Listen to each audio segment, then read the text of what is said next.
Bukan masyarakat bakal menyakit ini seorang, menyakit ramai. Nah, menyakit ramai. Mana kalau benda yang kita tak suka, nak orang ni memang kita tak suka, maka hak molek pula betul. Betul tak?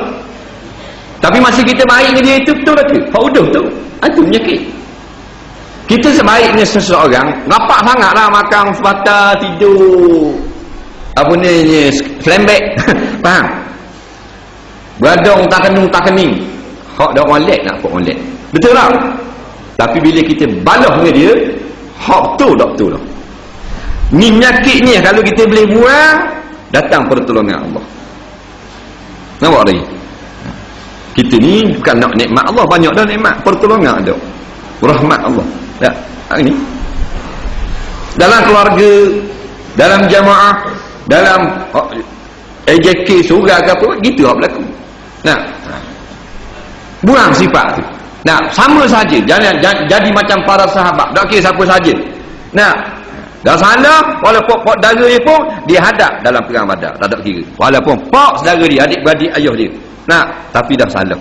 Buah ni kalau kita boleh ada, datang pertolongan Allah. Nah, bukan menyakit dia seorang ni. Nah. Dua soalan ni, insya-Allah. Apa hukum jika si pemimpin ingin meminjam dan menjanjikan membayar lebih bila membayar hutang? Adakah itu dikira riba? Baik, dia kata minyak kau biti 1000 aku bayar 1100 bila-bila gemung. Tak. Hukumnya harus kita terima. Dia tak boleh syarat daripada pemberi pinjam. Nak pinjam boleh kena bayar 1100. Situ baru riba. Dia asalnya kita bayar lebih sunnah Nabi SAW. Nabi ajar kita. Cara kita balas budi orang, kalau kita orang pinjam kita 10 riyal, dan kita nak bayar 10 riyal itu kita bayar air dia. Maknanya RM1 dah, jadi 11 riyal. Faham lagi? Kalau kita pinjam dia 1000, kita beli ayam ke 2 ekor, hak sembelih dah atau moh dia. Contohlah. Ni benda pula ni hadiah. Sunnah Nabi ajar. Nah. Ataupun memang orang akan bertunduk pinjam 100, nawak sambung nak tek je. Aku bayar kat Gekui 110 apa? Dah mu bayar hati ingat, boleh ambil. Insya-Allah. Yang tak boleh ni boleh, jangan syarat daripada tukang beri pinjam. Nak pinjam boleh, syarat ni bayar banyak ni lebih. Baru tak boleh. Nah. Apa hukum bertawasul? Maksud saya bertawasul dengan orang-orang soleh. Tawasul yang diharuskan. Tawasul lagu mana? Hak kita kata boleh. Baik, tawasul maksudnya kita memohon sesuatu hajat kepada Allah dengan kita membilang-bilang jasa atau kerja-kerja baik yang dilakukan oleh manusia. Itu dipanggil tawasul yang dibenarkan pada syarak. Ataupun kita sebutkan ke amal kita yang telah lalu, dipanggil tawasul juga. Tapi bukan minta dengan amal kita minta dengan Allah Ta'ala. Macam cerita 3 orang yang terjatuh, dia terkurung dalam lubang gua, dalam gua yang masuk dalam gua, jatuh satu batu tutup pintu gua. Nah, jadi bila masing-masing pun tak ada arah dah nak buat apa? Berdoa kepada Allah sambil menyebut, ya Allah ya Tuhanku, dulu aku ada mengerjakan semayang pada malam hari, siang aku berpuasa, kalau aku kerja semayang aku itu aku ikhlas kerana menggerakkan batu ni sikit. Dia minta pada Allah, sebut tawasul, sebut kebaikan dia dulu, gerak sikit batu.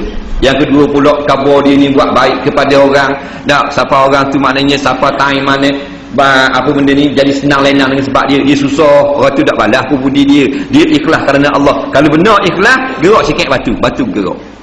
Minta pada Allah biar bergerak batu, tapi sebut kebaikan yang telah lalu. Yang ketiga, kata dia beri minum kepada ibu bapa dia tengah malam, walaupun maknanya dia anak dia dahaga, isteri dahaga, beri ibu bapa dulu minum. Ikhlas kerana Allah. Kalau benar ikhlas sungguh, membuka keluar ini, terbuka habis batu. Tiga-tiga boleh tulis.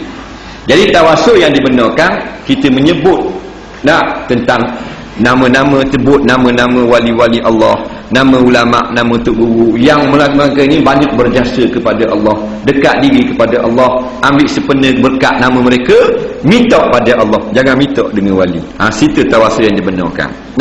Umpamanya kita duduk di kubur seorang ulama besar, kubur Imam Syafi'i, kita minta, ya Allah ya Tuhanku, berkat hamba-Mu Imam Syafi'i yang disemadikan pada kubur ini, aku mohon Engkau jadikanlah, bukalah pintu hati anakku yang degil sangat gitu gini.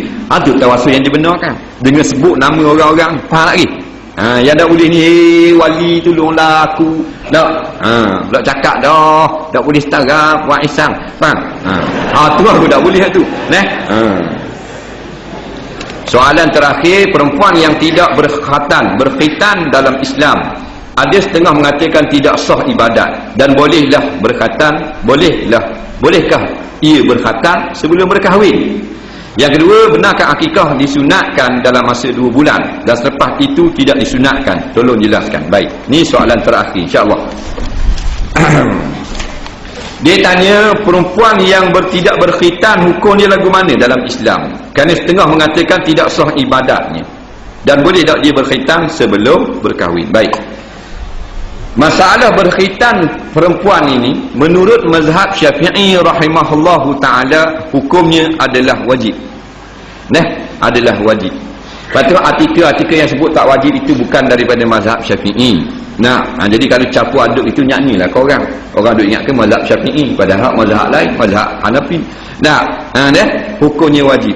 Cuma ulama' menyebut wajib berkhitan. Kalau meninggalkan berkhitan bagi lelaki dosa besar, meninggalkan berkhitan bagi perempuan dosa kecil.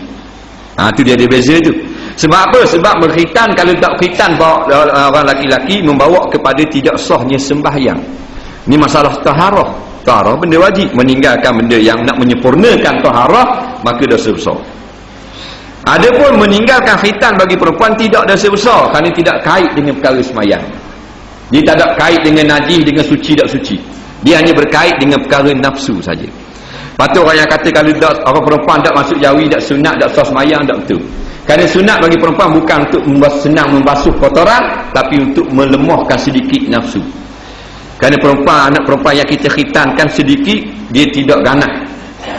Ni betul. Kita tengok kejadian umat yang tidak dikhitan, umat di Europe, di Eropah, jadi ganas.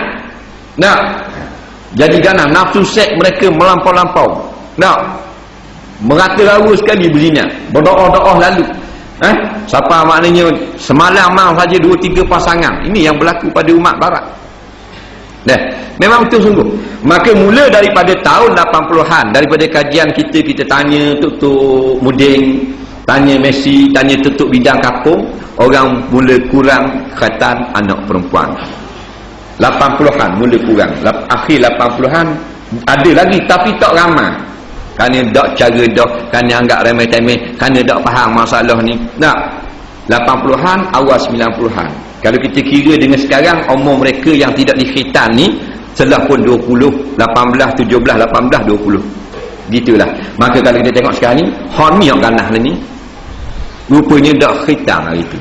Tak, lambat tengok rezek berhenti lopak atas rezek. Kata giling berhenti naik tak kata giling.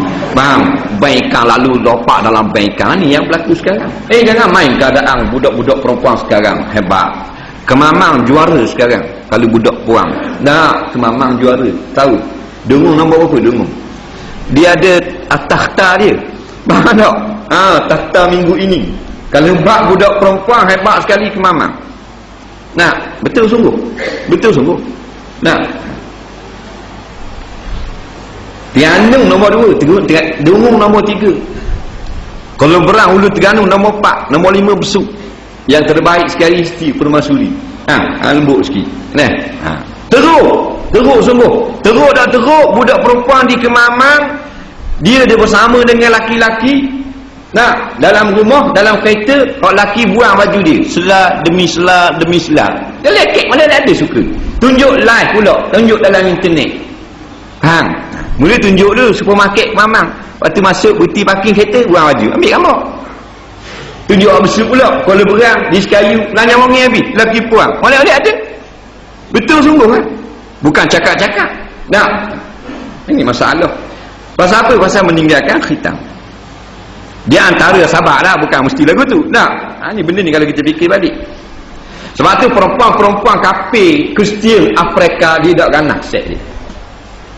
Sebab mereka masih mengamalkan khitan, bukan daripada Islam, daripada nenek moyang. Nampak? Jenis Afrika tu jenis cawak getel. Nampak? Jenis awak kerja di Gapoh. Awak kerja di Gapoh tu, faham? Baju kulit hitam. Rupanya berkhitan juga. Kuat bekerja, kurang nafsu seks. Nampak? Betul sungguh. Ni dah ada buat kerja. Dia pada raung gitu. Tak